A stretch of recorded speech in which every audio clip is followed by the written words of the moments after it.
Hello everyone, मेरा नाम है सुमित। तो पिछले 4 साल से क्लास 8th के स्टूडेंट को मैथ पढ़ा रहा हूं। तो आज के इस वीडियो में तुम्हें क्लास 8th के chapter 2 linear equation in one variable का कंप्लीट बेसिक प्लस के एडवांस का मैं कॉन्सेप्ट बताऊंगा और इसके 2.1 के कंप्लीट क्वेश्चन भी करवाऊंगा।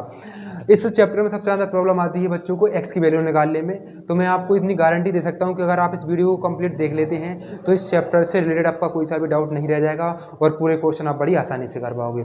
तो वीडियो को स्टार्ट करते हैं। तो सबसे पहले इस चैप्टर में हमें पढ़ना है कुछ बेसिक कॉन्सेप्ट, जैसे वेरिएबल्स क्या होते हैं, कांस्टेंट क्या होते हैं। तो सबसे पहले हम पढ़ेंगे वेरिएबल। वेरिएबल का मतलब होता है कोई ऐसे नंबर जिसकी वैल्यू कभी फिक्स नहीं होती है। जैसे मैंने मान लिया एक्स, जैसे वाई, जेड, ए, पी, एम, टी, जितने भी जो अल्फ़ाबेट होते हैं इनको हम वेरिएबल्स बोलते हैं। इनकी वैल्यू कभी फिक्स नहीं होती है। जैसे फिक्स नहीं होती है, आपने कभी देखा होगा कि हम कभी एक्स की वैल्यू को 1 लिख लेते हैं, कभी हम -k1, कभी 2, ऐसे इनकी वैल्यू मतलब क्वेश्चन के हिसाब से वेरी करती रहती है। वेरिएबल का मतलब ही यही होता है कि जो वैल्यू है इनकी वेरी करेगी। इसके बाद जैसे ये होगा वेरिएबल्स। अब आते हैं जो नंबर, जैसे 1, 2, 3, 4, इन नंबर्स को क्या बोलेंगे? तो इन नंबर्स को हम बोलते हैं कांस्टेंट। जैसे 1 हो गया, 2 हो गया, 3, 4, 6, जितने भी जो नंबर हैं इन सभी नंबर को हम बोलते हैं कांस्टेंट। तो ये है वेरिएबल्स, ये है कांस्टेंट। अब आपको समझना होगा, जैसे मैंने यहाँ पर एक लिख दिया 2x + k1, ये लिख दिया। अब इसमें आपसे पूछा कि वेरिएबल बताओ, इसमें पूछा वेरिएबल बताओ, तो x है इसमें वेरिएबल, कांस्टेंट है 1। और इस पूरे को क्या बोलेंगे? इस पूरे को हम बोलेंगे एलजेब्रिक एक्सप्रेशन। ठीक है, इस पूरे को बोलेंगे एलजेब्रिक एक्सप्रेशन। यानी कि वेरिएबल्स और कांस्टेंट को एक साथ में प्लस और माइनस के साइन के साथ में लिखने पर जो इक्वेशन, जो एक्सप्रेशन बनेगा उसको हम बोलेंगे एलजेब्रिक एक्सप्रेशन। अब एलजेब्रिक एक्सप्रेशन में देखो 2 पार्ट होते हैं। जैसे इसमें मैंने लिखा 2x + k1, तो इस 2x को बोलेंगे टर्म, इसको क्या बोलेंगे? टर्म। टर्म क्या होती है? इसमें एक टर्म, इसको बोलेंगे सेकंड टर्म, इसमें 2 टर्म्स हो गए। और जो x है इसको क्या बोलेंगे? वेरिएबल्स बोलेंगे। और ये x के साथ में जो नंबर ऐसे 2 है, x के साथ में नंबर क्या है? 2, इसको बोलेंगे हम को एफिशिएंट, यानी कि इसके साथ जो चिपका हुआ है, जो वेरिएबल्स के साथ में नंबर लिखा है उसको हम बोलेंगे कोएफिशिएंट। मैं एग्जांपल के लिए आपको यहाँ लिख के बताता हूँ कि 2x² + k1। अब मैंने पूछा कि x² का कोएफिशिएंट बताओ, तो x² के साथ में कौन सा नंबर है? 2, तो इसका कोएफिशिएंट हो गया 2। तो इस चैप्टर में हमें पढ़ना है लीनियर इक्वेशंस। अब समझते हैं, देखो वेरिएबल समझ में आ गया, जो अल्फाबेट्स होते हैं।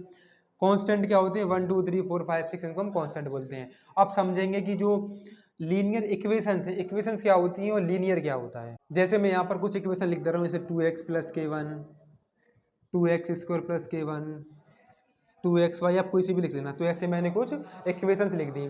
अब इस इक्वेशन में आपको क्या दिख रहा है? और लिख देता हूँ 2x³ + k2। तो यहाँ पर आपको वेरिएबल दिख रहे होंगे। जैसे इसमें x एक वेरिएबल है, तो x की पावर कितनी है? 1 है। इसमें x की पावर कितनी है? 2 है। जो वेरिएबल की पावर होती है इसको हम बोलते हैं डिग्री। डिग्री को लिखते हैं d से। तो इसमें d की वैल्यू 2 है, इसमें d की वैल्यू 1 है, इसमें d की वैल्यू देखो, वेरिएबल की पावर कितनी है? 1 है। इसमें वेरिएबल की पावर कितनी है? d की वैल्यू देखिए 3। तो हमें ऐसी इक्वेशंस पढ़नी है जिसमें वेरिएबल्स की पावर कितनी हो? 1। जैसे इसमें वेरिएबल की पावर 1 है, इसमें वेरिएबल की पावर 2 है, तो ये लीनियर इक्वेशन नहीं है। जिसमें भी वेरिएबल की पावर 1 होगी उसको हम बोलेंगे लीनियर इक्वेशन। ठीक है, आ गया समझ में? अब इसमें देखिए, आप कहोगे इसको लीनियर क्यों नहीं बोला? अब इसको लीनियर मैंने इसलिए नहीं बोला क्योंकि ये लीनियर तो है, लीनियर इक्वेशन बोलेंगे, लेकिन इसको हम 1 वेरिएबल वाला नहीं बोलेंगे, इसको बोलेंगे हम लीनियर इक्वेशन इन 2 वेरिएबल। तो इस चैप्टर में बस आपको पढ़नी है लीनियर इक्वेशंस इन 1 वेरिएबल। कौन सी वाली? 1 वेरिएबल्स, यानी कि ऐसी इक्वेशन हम पढ़ेंगे जिसमें वेरिएबल 1 होगा। अब ऐसे मैंने 2x + k1 = 0, ये एक इक्वेशन है। ऐसे 2x + k3 = 2 लिख दिया, 6x + k ऐसे +k2 = 2 में 2x लिख दिया। तो ये सब क्या है? लीनियर इक्वेशन है विद 1 वेरिएबल, क्योंकि इसमें भी एक ही वेरिएबल है। ये इनको हम इक्वेशन, अब देखो, अब आप लोग कहोगे कि इसको इक्वेशन क्यों बोल दिया मैंने?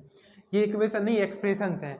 इक्वेशन जब होंगी जब इसके इक्वल में मैं कुछ भी वैल्यू लिख दूँ, जैसे मैंने यहाँ पर लिख दिया, तो अब सभी इक्वेशन बन जाएगी। तो समझ में आ गया कि वेरिएबल्स, कांस्टेंट और लीनियर इक्वेशन किससे बोलते हैं? जिसमें जो डी जो पावर है वेरिएबल की वो एक होनी चाहिए और वेरिएबल एक होना चाहिए, उसको बोलेंगे linear equation in one variable. इसके मैं कुछ एग्जांपल लिख दूँ, जैसे 2x प्लस के वन इक्वल्स टू 2, ये लीनियर इक्वेशन है। 2x प्लस के वाई इक्वल्स टू 3, ये लीनियर इक्वेशन तो है, लेकिन इसमें कितनी है, दो वेरिएबल्स, तो इसको हमें नहीं पढ़ना है। इस चैप्टर में हम कुछ ऐसे ही लीनियर इक्वेशंस को पढ़ेंगे। अब समझते हैं कि लीनियर इक्वेशन को सॉल्व कैसे करेंगे, इसमें x की वैल्यू कैसे निकालेंगे। तो लीनियर इक्वेशन को सॉल्व करने के दो मेथड होते हैं। पहला मेथड है अपना बैलेंसिंग मेथड। इस मेथड में हम क्या करेंगे, जैसे मैंने एक एग्जांपल के लिए लीनियर इक्वेशन लिख दी, अब आपसे कहा कि इसको सॉल्व करके x की वैल्यू बताओ, कैसे करोगे सॉल्व। अब सबसे पहले इसको सॉल्व करने के लिए बैलेंस करना होता है। जैसे इसमें 1 है तो हमें इस 1 को हटाना है। इस 1 को हटाने के लिए हम क्या करेंगे, इसमें दोनों साइड माइनस का 1 घटा देंगे, इस साइड भी माइनस का 1 घटा देंगे। 1 से 1 घट जाएगा, कितनी आ जाएंगी 2x, यहाँ पर 2 में से 1 गया 1, फिर x इक्वल्स टू 1/2। तो ऐसे इसको हम सॉल्व कर सकते हैं। ये मेथड कौन सा है, बैलेंसिंग मेथड। लेकिन हम इस चैप्टर में इस मेथड का यूज़ नहीं करेंगे, क्योंकि ये मेथड थोड़ा लेंदी सा हो जाता है। तो इसकी जगह हम इस चैप्टर में कंप्लीट करने वाले हैं ट्रांसपोजिशन मेथड। जैसे सेकंड मेथड कौन सा, ट्रांसपोजिशन मेथड। देखो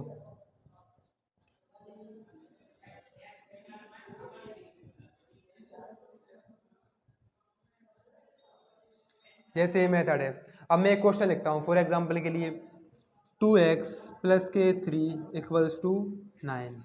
अब इस क्वेश्चन में मैंने कहा कि इसमें x की वैल्यू फाइंड करके बताओ। तो x की वैल्यू फाइंड कैसे करेंगे, अब हम इसमें करेंगे ट्रांसपोजिशन, यानी कि जो इसमें वेरिएबल्स होंगे उनको हम लिखेंगे एक साइड, और जो कांस्टेंट होंगे उनको हम क्या करेंगे, एक साइड लिखेंगे। यानी कि वेरिएबल वाले टर्म को एक साइड लिख लेंगे, कांस्टेंट वाले टर्म को दूसरी साइड लिख लेंगे। तो इसमें सबसे बड़ी प्रॉब्लम होती है कि जैसे इक्वल के साइड ये प्लस के 3 है, अब इसको मैं इक्वल के साइड लेकर जाऊंगा तो प्लस के हैं तो माइनस के हो जाएंगे। अब बहुत सारे बच्चे क्या गलती करते हैं कि साइन है, जैसे प्लस का माइनस हो गया, माइनस का प्लस, इसमें मिस्टेक कर देते हैं। तो इसको आप ध्यान से देखना, इसमें मिस्टेक नहीं करना। 9 में से 3 जाएंगे, कितने बचेंगे 6, तो x इक्वल्स टू 6/2, 2 से डिवाइड देंगे, x की वैल्यू निकल कर आ जाएगी 3।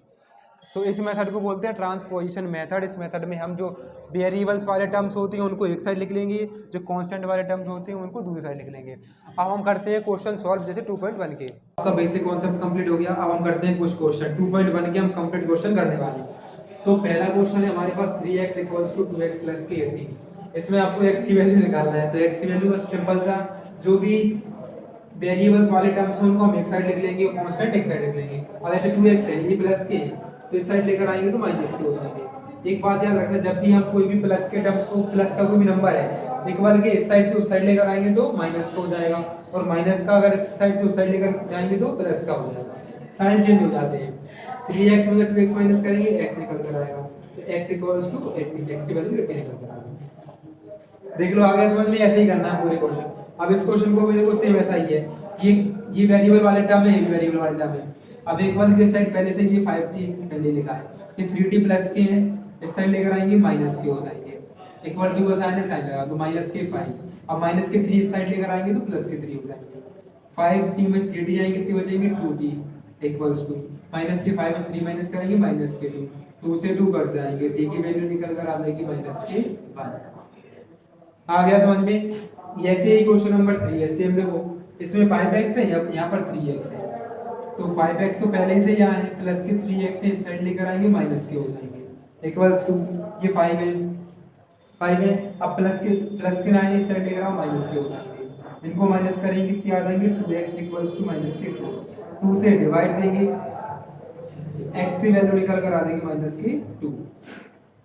अब हम करते हैं अगला क्वेश्चन, क्वेश्चन नंबर 4, 5, 6। सारे क्वेश्चन ऐसे ही हैं, सेम मैं एक इसी मेथड का यूज करूंगा कि जो वेरिएबल्स वाले टर्म्स हैं उनको एक साइड और कांस्टेंट वाले टर्म्स को एक साइड। अब करते हैं क्वेश्चन नंबर 4 को सॉल्व। तो क्वेश्चन नंबर 4 भी क्वेश्चन नंबर 3 और 2 के जैसा ही, इसमें भी जो वेरिएबल वाला टर्म है इसको हम एक साइड लिख लेंगे, प्लस के 2z इस साइड आएंगे माइनस के हो जाएंगे, इक्वल्स टू 6 पहले से, प्लस के 3 इस साइड हो जाएंगे माइनस के, 4z में से 2 माइनस करेंगे 2z इक्वल्स टू कितने हो गए 3। तो इसका आंसर निकल कर आएगा z इक्वल्स टू 3/2।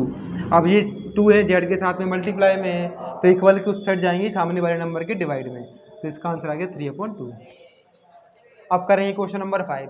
अब क्वेश्चन नंबर 5 भी सेम ऐसे ही करना जैसे हमने क्वेश्चन नंबर 4 किया। 2x पहले से यहाँ थे, माइनस के x है, अब इस साइड लेकर आएंगे तो प्लस के हो जाएंगे, इक्वल्स टू ये 14 पहले से माइनस के 1 है, माइनस के 1 को इस साइड पहुँचाएंगे, माइनस के है तो प्लस के हो जाएंगे। 2x और x कितने हो जाएंगे 3x इक्वल्स टू 15। अब x इक्वल्स टू 15/3, 3 से डिवाइड करेंगे, x की वैल्यू आएगी 3 5 सा 15 आ गया। ऐसे ही पूरे क्वेश्चन होंगे। अब क्वेश्चन नंबर 8 देखो, इस क्वेश्चन में थोड़ा सा चेंज है, जैसे इसमें हमें यहाँ पर ब्रैकेट मिल गया, तो इसमें पहले हम करेंगे मल्टीप्लाई। 8x प्लस के 4 तो पहले से ही लिखा है, इसको ऐसे ही लिख देंगे एज इट इज़।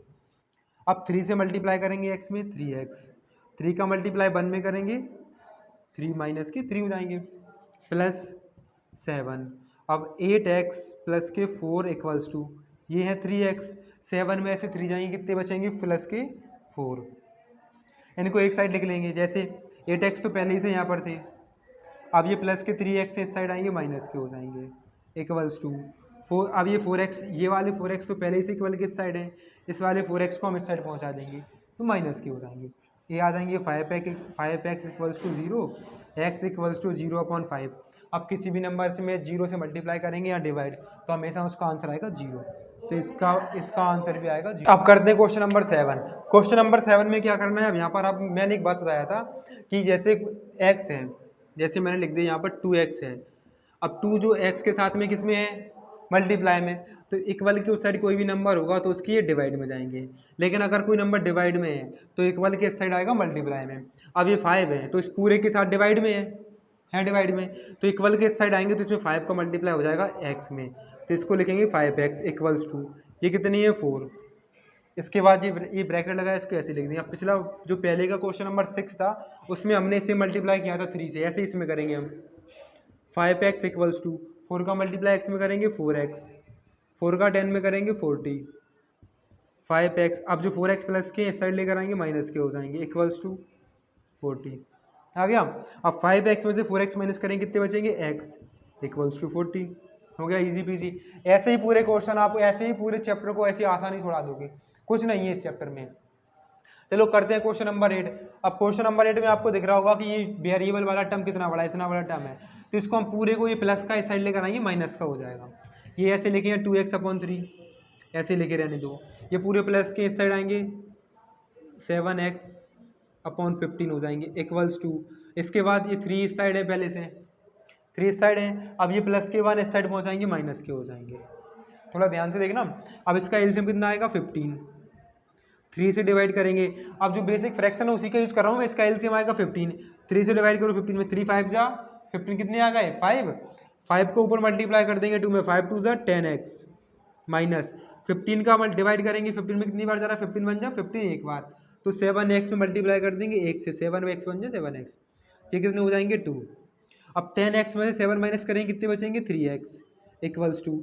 अब जो 15 है इसके साथ में कैसे हैं डिवाइड में है, इक्वल के उस साइड कहाँ जाएंगे मल्टीप्लाई में, 2 से मल्टीप्लाई कर दो 3x इक्वल्स टू कितने हो जाएंगे 30 होगा 30।